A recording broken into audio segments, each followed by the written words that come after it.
Hello everyone, and welcome to another horrific review. Okay folks, tonight we are talking about Pumpkinhead, released in 1988.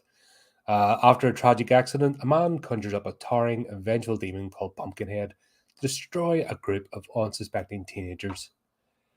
Yeah, after last week's fair of movies, I needed something to cheer me up. So why not go with something completely 80s-tastic? God, this is such a fun movie. I tell you what though, on the face of it, if you look at the poster and you look at the title and you think of everything, it could be cheesy as hell. But it's actually quite a deep movie.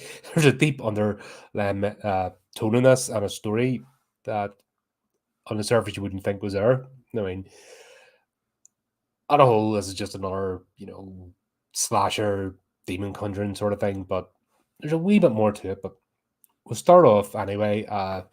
Lance Henriksen plays Tom Harley. Or not Tom, he plays Ed. Tom's his father. But basically have the whole setup. It's out in the middle of nowhere. It's, basic living, farm, grub and buy type stuff. 20th century, where people are like actually cut off from society if they live in these sort of communities. It's just the way of the world. But we have this guy running, screaming through the woods. He's banging on the front door, let me in, and Ed's father's like, no, go away from here. You're marked. So we're getting a bit of a premise of what's happening. So turns out this guy's being marked by the demon Pumpkinhead. And of course, no one in the community around the surrounding area is going to help him, lest they get marked too. So then we get a sort of cutscene where he goes off and gets taken care of. One thing I'll say about this movie, the effects. Normally, a lot of these sort of 80s practical effect monsters, because they move so slowly, usually don't come across as realistic. They've managed to do something different here. They've managed to actually make the demon realistic by using off-camera shots, by using the fact that it's not in a rush. They're using the fact that it's stealthy, even though it's absolutely huge. So you don't have this big lumbering beast, and you don't have the scenes of people, running and tripping, which is, it's a comical trope. But when you look at camera work, I can't remember the movie it was. Do you remember the one I reviewed? Must have been about a year ago, where they tried doing full speed in front of a camera and it just looked horrendous. So it's it was a product of its time, that whole running slowly, moving slowly, because it was the only way that the camera could pick things up. But in this movie, they managed to use that to their advantage, which is absolutely great. I really appreciate it. Like, it's even watchable today because the way they've done it. It's got that 80s look, that 80s flavor. But Pumpkinhead's actually a decent monster in this. And like demons, that's another reason why demons are my favorite monster, because it's intelligent. It's not a big, stupid, lumbering beast. And it revels in what it does. So it's out to do what it does and doesn't apologize for it. And I can get behind that. The trope today of the anti-hero / let's make excuses for the villain, it's society's fault, not theirs, is a bit boring and sort of goes against of you need something to be absolutely terrified of. And what is more terrifying than it's something that is relentless in its pursuit and is unapologetic for what it is? And if you get in its way or come across its path, well, you're toast. That's the whole basis of horror at the end of the day. So if you've got something that has a tragic backstory and boo hoo hoo, and you're feeling sympathy for it. You're not really getting the sort of spirit of the movie. I just find that trope kind of ridiculous today. It's gone too far. It's like anything, any trope is useful, but if you overdo it or if you overplay it, then it works against itself. So yeah, sometimes having a villain having a backstory or being sympathetic towards it works, but when it gets overused, then nah, you kind of switch off. This is sort of classic. Okay, it's not the demon itself. The demon is a tool, and as we find out during this, it's going to do what it does, but it's the human aspect. But like, if you watched the Wednesday there when we were going over the Hellraiser series and Shay Rants, and part 2 is coming tomorrow. It's not the monster, it's not the demon. In this case, Pumpkinhead or the Cenobites, they're not the villain in the story. It's the people that use them and utilize them and conjure them. It's their story that you have to look at. And this is no different. Oh, there's Chris on. Hey, buddy, how are you, man? So, yeah, this is the scene. I'm with young Ed. He's sent to bed, and you hear it in the distance, and Pumpkinhead takes care of this guy. And then we fast forward into the future. One thing about Lance Erickson is even as a young actor, he doesn't look young. Like he just he's one of them interesting looking people that wasn't like a stud in his youth, like not an ugly man in any sense, but he didn't have that sort of youthful figure. Like you see the teenagers here, and you're your typical teenager, 30-year-old teenager in a horror movie, but then they age out. But the likes of Lance Erickson, when he plays a character, he's kind of kept his looks because he almost looked the same. But like Patrick Stewart, kept his looks throughout most of his career. So there wasn't that kind of. He's working on his property. You see him with the flamethrower, and then you see his young son Billy and their dog, and already you get the hint. There's no mother about, and this isn't the sort of neighborhood where mothers disappear. It wasn't that time, so we're already getting the hint that something tragic's happened. And they're just going through, and of course, the music's playing. It's all sweet and nice. The sun's shining, so tragedy's afoot. It's coming. Even says in the title. But that's what I enjoy about these movies, though, because even though the sort of 80s, early 90s had a hamminess to them, there's also an authenticity. There's a sort of trueness to the storytelling, a trueness to the characters that you could get behind. So you're on board with Ed and Billy. They're going about their lives. Then I find out that Ed runs a local general store. It's the sort of waypoint for the local community, and it's also people going past. It isn't a gas station. Sorry, it is a general store. So fruit, veg, supplies. He's the main sort of linchpin of the community, if that makes sense. Everyone knows him. He knows them. It's that sort of thing. So in a short period of time, we get that sense because we have Ed doing his business. We'll have one of the neighbors turn up. God, who is it?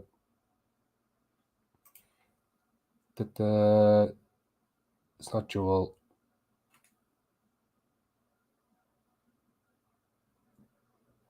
It's Bunt.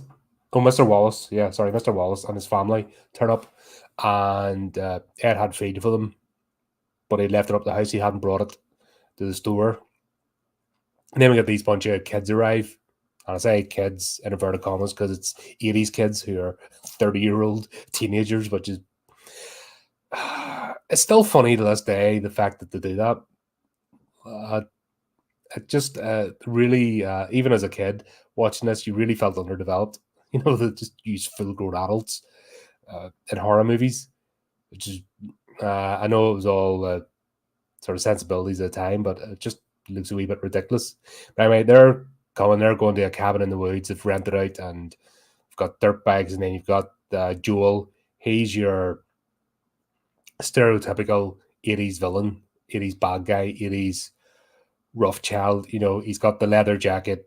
He's driving his 80s that Porsche thing. Is it a Porsche? I don't know, one of them weird convertibles of the 80s that people would have spent money on, but they looked horrible.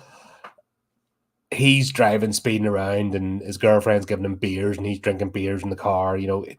Every stereotype you could imagine, just so you know this guy's a villain. This is where, like, we talk about movies beating you over the head with stuff, and it's annoying. This is the thing they did in the 80s, was beating you over the head of, this is the villain, this is who you don't like, this is the bad guy, and it's like, calm down a bit, dial it back. We can figure it out for ourselves. And in fact, if they hadn't set him up like that, it would kind of make this story flow a bit better. That's a complaint about it. They used a lot of stereotypes in this, which on the surface level, like I said, would make you just switch off and think it's a cheesy movie. But there's actually a good storyline here. And it's, thankfully, it doesn't get completely washed over. But Joel's character is just, yeah, he's just exactly what you would expect him to be. And his brother Steve is driving the pickup truck thing with the bike, quad bikes in the back, not quad bikes, dirt bikes, and the trailer. They're going for a weekend of outdoorsy stuff, and of course they pull up to the store. It's all setting up, but you've got because Ed has to go back and pick up the feed and take it to the van. He's like to Billy, right? You wait here. Of course, you know what's going to happen next. They all turn up. Of course, they unload the bikes. Like, why did this stop? Like, they're on a stop. They aren't at the cabin yet. Why couldn't they have waited for the few miles till they got there? But of course, the plot needs to happen. So they get the dirt bags out. Joel's raking about the place. And of course, wee Billy's dog gets out, and that's it. Runs across, and Billy goes to try and grab his dog, and sure enough, he gets knocked out. Taken out with a bike. It's all really, that side of it is really ham-fisted setup. We've seen that loads of times before in the 80s, but thankfully, it isn't the entire story. Always enjoy the morality aspect. Yeah, yeah, there has to be something. That's the whole point of horror, is it's a warning. If anyone has seen our morality and horror discussion, we'll kind of delve into that horror movies are meant to be a warning that don't do certain things because it always ends badly. And this, it's drink driving, being totally disrespectful, not thinking you're indestructible or no consequences come of your actions. And then what they do is, after Billy's still alive when they knock him over, Steve stays behind with them while they all run away. They say they're going to the cabin to get a phone, but essentially they just leave, Steve, the brother, with the wee kid.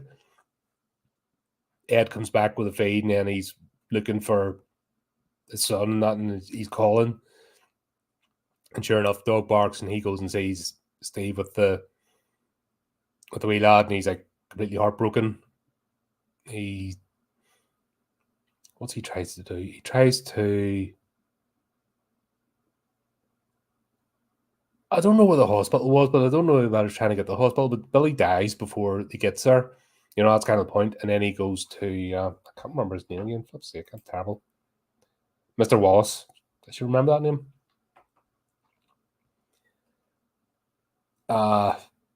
He goes up to his property, and he's got his kid in the, passenger side. And he's like, right, I need to know where the witch is. And they're not going to tell him. And he's like, this whole trying to exchange money and stuff. And this is where it becomes Ed's story, and not so much the teenagers. Because, yeah, the teenagers did wrong. And then when we go back to the cabin, we cutscene back to the cabin, they try to ring, and Joel pulls out the telephone cord. And yes, kids, back in the day, phones used to be tied to the wall. And if you pulled out their cord, they didn't work anymore. I know it's a completely strange setup, but it was a thing. So Joel's like, oh, I've already been done for drunk driving. if I go down for this, I'm going to jail for a long time, blah blah blah, and he's starting to freak out. And then he effectively kidnaps the other. So there's him, his girlfriend, Stephen, his girlfriend, and another two. And he essentially puts the other two in a cupboard by gunpoint. So this escalates quite quickly. So we'll see that, and once again, Joel is led out to be the villain, the really ham-fisted about it. It's a trope. It's kind of an annoying thing. It's the reason why a lot of stuff's deemed as comical today, because he overused certain tropes, and this is one of them. But we'll go back then to Ed. Ed's going away from the Wallaces, and the Wallace's older boy then sneaks up and flags him down because he's after the money. And he shows Ed where the witch's cabin is. And he takes his wee lad into the cabin. And I tell you what, see the effects, the set pieces. This is what I miss about the 80s, right? You can make fun of the creatures, you can make fun of the animatronics all you want. But when they built a set, they really put in the atmosphere. Like you're seeing, this is using real locations and set pieces too. And honestly, it really is a blur where one stops and where the other. Like the graveyard scene, it's a set piece, but still, how much of it is a set piece inside a real location? It's just one of those things that the amount of work and effort. But when you go into the witch's cabin, like you really get that oppressive atmosphere. And she's sitting there barely moving, and she's almost translucent. You can see through her skin. She's that, frail, and they actually shoot the light the back of her head. It's going through her wispy white hair, but it's almost, shining through her skin too. And by all intents and purposes, she should not be walking and breathing. No, she effectively looks like a corpse, and it's done so well. And you don't get that today. Everything looks like a cartoon today, and it doesn't have that effect. And yeah, the whole he comes in with the wee lad, and she tells him, I don't bring the dead back to life. That's not what I do. But he's not after that. He's after Pumpkinhead, which is the demon that essentially gets summoned. If somebody's been done wrong against, you can go to her and summon the demon to right that wrong. Going as mark your agreed. Yeah, you're a grieger. Is that it? A grieger? Person who grieves you? A griever? I don't know. Anyway, the person who's basically insulted you and done wrong against you, you can call up against them. He tries that, he's emptied out his pockets. He's saying that's all I have. She's like, no, it'll cost you much more than that. And basically telling him, like, it's his soul. The warning's there. He doesn't listen to the warning. He's like, no, I want this revenge. And because we'll have the setup, we'll kind of understand the wife's gone, and this is his last link. His son, family, and then he's gone. He's absolutely heartbroken. So you can get it. And then the fact that the teenagers ran away, and it was only Steve's conscience made him stay. He could have went too, but that just fueled his anger more. Oh, that's right. He brought him back to the house. He brought Billy back to the house, and he died there. That was, I think it was the time their hospitals weren't that, frequent, and there were people actually lived outside the grid, so to speak. Just these sort of communities. Yeah, Ed carries on. He unleashes the demon. He's told to go to the pumpkin patch. That's why he's called Pumpkinhead, by the graveyard. And as I said, we've got this wonderful set piece. Like the amount of effort that went into making this, brilliant. And he goes and he digs up the body. He carries the body into the witch's hut. And then the ritual's performed. Blood's taken, not just from Ed, but from his son too. The right, the wrong. And then Ed almost feels as the ritual's taking place, he feels what's happening. Where essentially he's linked to this demon. And then obviously the demon's released and it goes about his business. But this is where I'm saying, when we see the demon, when it rises up to full form, this is where they use the clever use of camera angles and panning away, and the demon isn't lumbering, it's deliberate. And this is where the normal trope of having to make everything move slower is kind of done away with and is, negated, if that makes sense. So they use all this and it works because you actually get more of a menacing sense of this demon because it's not in a hurry. It's going to get there. It's clever. It can move silently when it needs to and pounce when it needs to. And then we pan back to the cabin where the teenagers are staying. And who's the first? One of the boyfriends goes out first to check something, and sure enough, we see that he gets lifted. And what they do is use a claw and grabs him by the head. So they're sort of showing that this thing has strength. So it's hiding up a tree, just grabs him by the head, lifts him up. So that's what I'm saying about the using various effects that he's just taken, and then we don't see much until they start looking. They're wondering what's happening, and the storm picks up. You have to have a storm. It's an 80s movie. You have to have this wind howling and all sorts. But the interesting thing is, then we'll go back to Ed, and he feels the first kill. Like he legitimately keels over, and he feels it, that as if he's being killed. So Pumpkinhead's carrying out the execution, so to speak, but he is feeling every minute of it. And of course, that's what he was warned not to do this. And he goes back to the witch's hut. He's like, "What is this?" And he's told it'll be over soon. Just let it happen. And he's like, "No." He realizes too late then what he's unleashed and what he's done to himself. So he sets about to try and stop it. Instant regret. We also see Joel as well. He has a moment of regret for what he's done. And he goes to let out the ones he had in the locked up just as his brother arrives. But then it's too late because Pumpkinhead's here and he drops the body, and this is where he carries the body, drops it, in the front to terrorize him. He's not going to just get rid of him. It's not a mindless kill machine. He's toying with them. He's punishing them. He's an agent of that. And sure enough, as we go through the movie, we'll start to see that, one by one, they're taken out. But each time, Ed is feeling it. And then I think it's the second one or the third one that you see his eyes change. So now we know what's happening. He's essentially turning into the demon. So with each kill, Pumpkinhead's going to be released and Ed's going to become the next Pumpkinhead. We see that happening, by the third one, what's happening, the transformation. And I think Ed realizes as well, because then he understands now it's a race against time. If he doesn't stop Pumpkinhead, it's not just going to kill all these teenagers, but he's also going to be damned as well. And I think the witch made a thing about, you already damned yourself, it's done. By making the bargain in the first place, that's it. You were warned, you went ahead with it.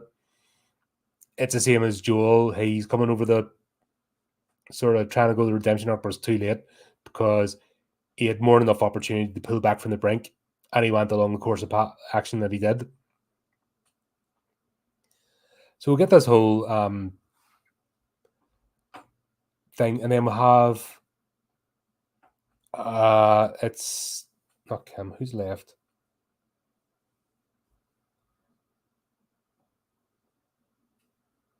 The two are left. Tracy and is it Bunt? No, Chris. Tracy and Chris are the two left then as we sort of go through this. And Bunt's the one of the Wallace, is the older Wallace lad. So he gets involved. He goes out to help them. Where they were all told not to, the Wallaces are sitting in the house, they hear it, they know what's happened. But Bunt, because he led Ed to the witch's cabin, feels responsible. So he goes to help them. And he leads them to like an old church, which has just been left and dilapidated. and it's was it Ed gets stabbed with a pitchfork, and Pumpkinhead reels. So Ed realizes that if he gets uh, hurt, that affects Pumpkinhead. If Pumpkinhead gets hurt, he gets hurt. It's that sort of connection to have.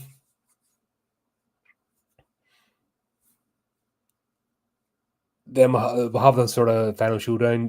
Does Bunt get?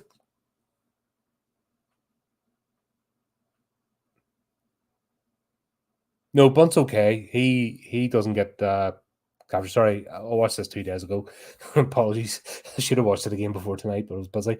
Yeah, I have this sort of final scene, and then Ed arrives, and what does he do to himself? He sets fire to Pumpkinhead, and he burns it. But then he begs Tracy to shoot him to finish it, and that's what Tracy realizes that she can't kill Pumpkinhead. She has to kill Ed for Pumpkinhead to be finished. So that's what she does. And sure enough, they stumble off. And then we go to the end scene where the witch is essentially burying Pumpkinhead again. There was a scene earlier on where Billy made a necklace for Ed. And we'll see that at the end. It's basically letting you know that it's Ed's been buried. Ed has become the new Pumpkinhead, and he's the one getting buried for next time. So the whole point of the story is choices and what you do. And even though revenge might seem like tantalizing and good, but you have to watch that you don't drag yourself into the abyss, so to speak, to do it. That was, and there's a bit of nuance because obviously, even though they had the hand out that Joel was a bad guy, was what Ed was doing worse? Should Pumpkinhead have just went after Joel, but in his anger, Ed wanted them all taken care of, and when you unleash an unstoppable force, how innocents are going to get taken too. And it's one of those sort of, these movies had a wee bit of nuance in them. They weren't just black and white, and they weren't just spelled out. They did play with a bit of moral quandaries and let you make up your own mind. Like, would this have been enough? Could Joel have turned a new leaf after this experience? Was this his redemption? Could he have maybe become somebody that was a force for good, so to speak? Or was he irredeemable and this was the right thing to happen? Was Ed right to do what he did in his grief? Did he go too far? Once again, you're not told what the answer is.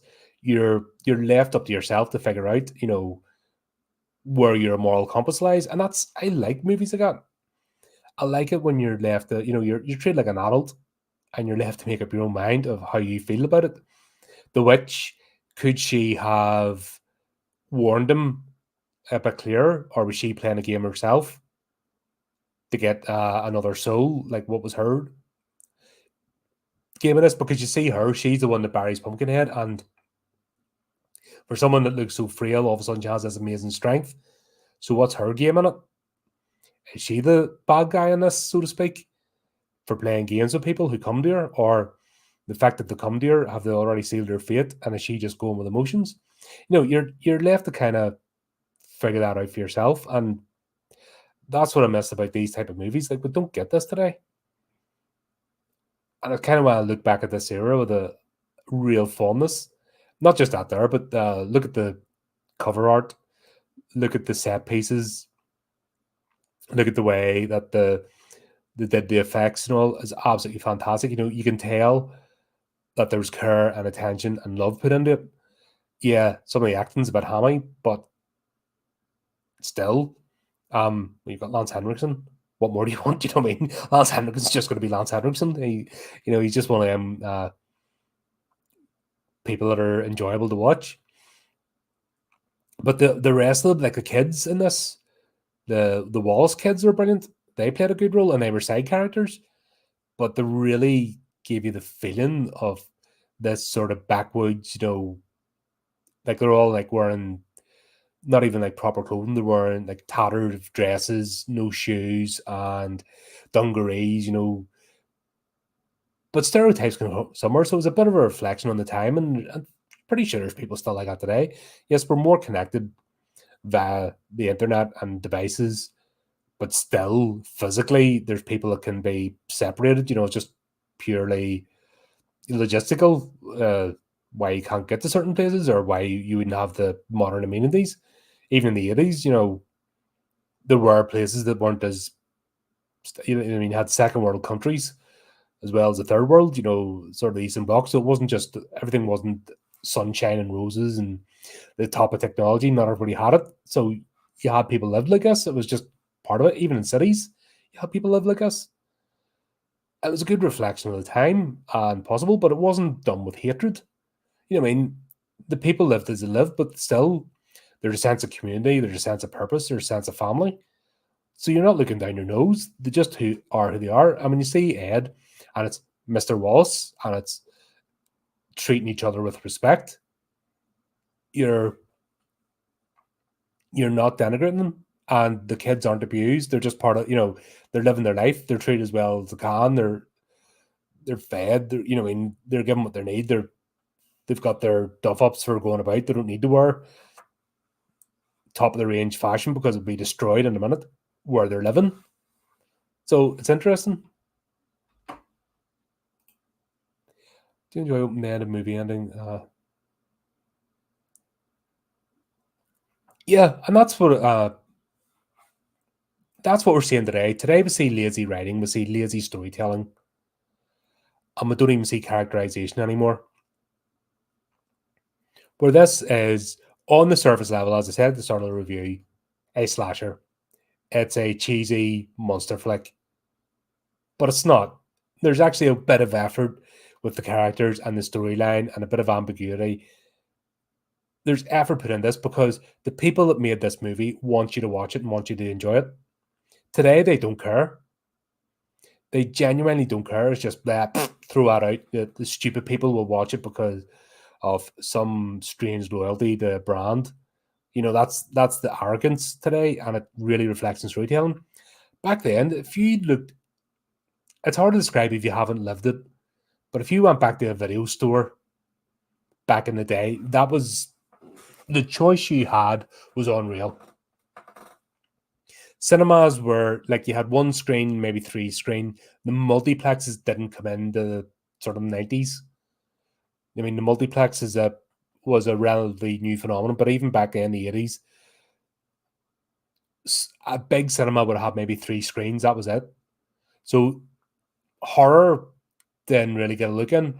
Horror was on the VHS home rental market. And anyone that's been there, and I'm not even talking about the likes of Extravision or Blockbuster in America, but I'm talking about the privately owned ones. Like there was absolute plethora of privately owned. In fact, you'd have signed up to two of them. You'd have got a membership card for. We always had two. We ended up with three because with Extravision, that was a later thing as well. I think that was something like Blockbuster. The chains came later towards the end of the era, but everything else was all you knew the owner. The owner ran the store, and you went into the horror section, and I mean, the choice was unreal because all the normie stuff it was so funny. Like the complete inversion of what is today. All the normie stuff was at the front, all the new releases, and it was one row of shelves. Like when you went into the video store, you had all the kids section, and then you had everything else. But when you went to the back, the horror section, and it depended on the place. Like there's one I knew that had a curtain, and you went through the curtain into the horror section. But most of them were at the back of the store. But it was always the biggest section in the video store. The horror section was always the largest. It was always the horror posters that were up. Yes, you would have got the sort of normie rom-com drama action flick, but the horror posters were there. They were in force, and that's what it was. So the competition in the 80s for horror movies was very high because there's that many of them. Go Google horror movies and look between 1983 and 1987. Look at that period, and you can't count it. It's absolutely ridiculous. And You had large budget, medium budget, small budget. You had all budgets. You had all studios. Everyone made horror. So there was a need to make these films good because it was the only way you could get out there. And the home rental market as well was massive, massive business. And you had to compete because if your little box that size on the shelf, and plus the new releases were put face front, that was always a thing. So they were face front, so you got to see the full poster when they come out. But then when they went out in new releases, they were put on the side, so you only had this to pick your movie. Do you know what I mean? And it got worse with DVDs because when it switched over to DVD, well, you're only flipping that to try and pick your movie, so you'd even less chance. So these movies relied almost entirely word of mouth. Somebody rented it for a chance. Somebody saw the poster, it looked cool. Somebody saw it and they rented it, and then it was word of mouth that got that movie rented, and that was powerful. It was a classic era of the fan, the customer being in charge of the product, which is why you hear old grumpy old farts like me complaining about today's media, where it seems to be the companies are in charge of. We'll tell you what you like, and you'll just put up with it. It's like, nah, no thanks. Because I remember the time when it wasn't that way around, and with such a better experience. Like I can watch this now and still enjoy it, and pick it up, and even though it's aged, it's still a good story. It's still watchable, and even the effects and the set pieces, they're done so well that yeah, you can forgive a lot of things and you can still get immersed in a story. I genuinely miss that era. We'll have a chance through the indie scene. I think that's the way forward. Is the decentralization away from Hollywood and the indie scene, where we might get this back.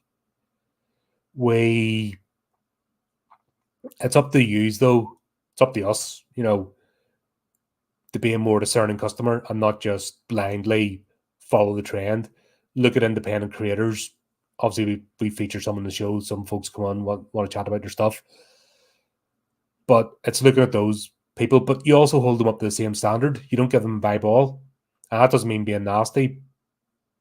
But when you look at stuff that was able to be made back in the day, and we have better technology now, that it's entirely possible to make decent movies. I'm not relying on CGI. It's entirely possible to do that. It just needs the time and effort and needs a vision. So yes, I say fully support. It's a way to get out of this mess is to support independent creators who have a vision and want to tell a story, but you also hold them up to the same standard. And if they get the storytelling and the characters right, they'll tell a good story. And then if it can build up the effects as they go along and get better with their production, so be it. That's just a welcome addition. But they have to get the two things right. In essence, this story, for example, tells a good story and it has good characters. Even the hammy, cheesy one at the start, Joel, is that, if there was ever a stereotype, that's Joel. But even he has a bit of nuance towards the end. It is possible. But yeah, absolutely. And it's not just I like new movies. One of the most recent ones I watched, Destroy All Neighbors. Modern movie. It's a comedy, but it's done brilliantly. The storytelling's done brilliantly. The effects are done brilliantly. It's done with a bit of old school and a bit of CGI mixed in, but all in all, a lot of fun. I'll rave to the end of the days about Renfield. That has to be like one of the movies that came out that just blew my mind. Just brilliantly done. And on the surface, when you saw the trailer for it, you're thinking, "Oh god, this is going to be cheesy as hell," and it was, but in a good way. So there is the possibility of modern stuff to come out. Look at our friends at Acrostar. They came from somewhere and they came back from somewhere. There's a good bit of cheesy fun. You know what I mean? They took the 1950s trope and just told a story using that trope. It's done. It's a modern film, and it's not a remake of anything. It's just a throwback, and I love the classic era. Fantastic. So it is possible out there to make good stories. But what we need to do is support them. We need to be a discerning customer, but we also need to, if we see something that's independent, it's not going into the same tropes, that we will give our support. That's all we can do, really. And then we might get good movies back again. We might get storytelling, because as a species, as a human race, we need storytelling. Storytelling is one of our fundamental building blocks. It's what inspires the next generation. It's what sparks the imagination. It's what makes you think outside the box. And we, as a species, need that. Look what's happened. Look at the state of society. Look at the angst, because there's no storytelling anymore. It's all just people yapping at each other. Where even past, in the adulthood, there's still kids around the campfire telling stories. Nobody does that anymore. Simple things like that. That's where you get this thing, working. But anyway, enough of the rambling. Needless to say, good movie, good to revisit. It stands up. Even the cheesy bits, you're like, yeah, you're forgiven of it, because it's done well. There's a conscientious effort here to make a good story. So there you go. Let me know what you think. If you've seen it, drop in the comments what you think. Did you enjoy this? Am I just talking baloney? Am I just being over romantic about a period in time? I don't think so, because there's old movies I've looked at too and I've absolutely slammed. So I don't think that's the case. But there you go for now. Needless to say, keep up to date with the channel, do the tiny clicky things, and until next time, keep it creepy, keep it horrific.